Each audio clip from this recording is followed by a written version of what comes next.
You see that iconic boxy silhouette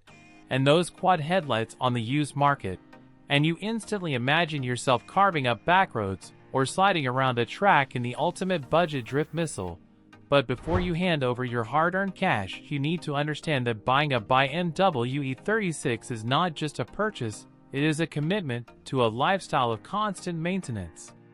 The reality of owning these cars is that the cooling system is essentially a ticking time bomb that was designed to fail because the factory water pumps came with plastic impellers that become brittle over time and shatter inside the engine block, which stops coolant flow and leads to catastrophic overheating in seconds. So your absolute first priority is replacing that pump with one that has a metal or composite impeller. It does not stop at the pump, because the thermostat housing is also made of plastic that loves to crack and leak just when you are furthest from home, and the radiator necks are plastic crimped onto the aluminum core, which are guaranteed to snap off after years of heat cycling, meaning you should honestly just budget to replace the entire cooling system, including the expansion tank and hoses, the moment you buy the car. Once you have the engine cooling sorted, you have to look at the suspension,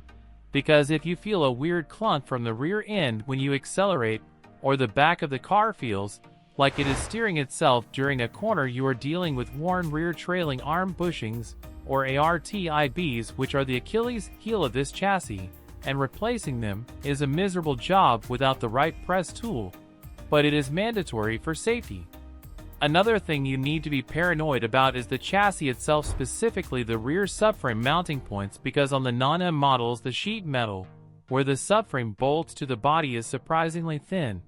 and can fatigue over time, leading to the mounting points literally tearing out of the floor, especially if the car has been drifted or driven hard. So you need to get under there and check for cracks, and preferably have reinforcement plates welded in before it becomes a disaster.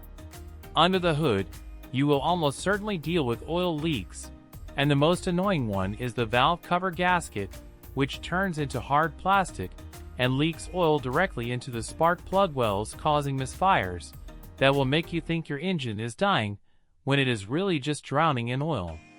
Let us talk about the interior for a second, because while the driver-focused cockpit is legendary, the glue they used in the 90s is not, and you will inevitably deal with sagging headliners that brush against your hair and door panels that delaminate and fall apart because the plastic mounting clips break if you look at them wrong. You also need to keep an eye on the power steering system, because the factory hose clamps are known to loosen over time, and the reservoir itself tends to leak from the cap seal covering the entire driver's side of the engine bay in red ITEF fluid. So upgrading to screw clamps and a new reservoir is a messy rite of passage for every owner. If you have a model with the VANOS variable valve timing unit, you might hear a rattle that sounds like marbles in a tin can, which means the seals inside have failed. And while it does not usually blow up the engine, it kills your low-end torque and makes the car feel sluggish. So rebuilding that VANOS unit is another weekend project you should add to your list. The window regulators are another weak point, where the plastic sliders break and the window tilts forward and jams or just falls into the door, which is incredibly frustrating when you are trying to grab a parking ticket or order drive-through food. Despite all these headaches, the driving experience of a well-sorted E36 is pure analog bliss that is hard to find in modern cars, but you have to go into it knowing that you are essentially adopting a mechanic special, and you will be spending just as much time turning wrenches as you will be turning the steering wheel.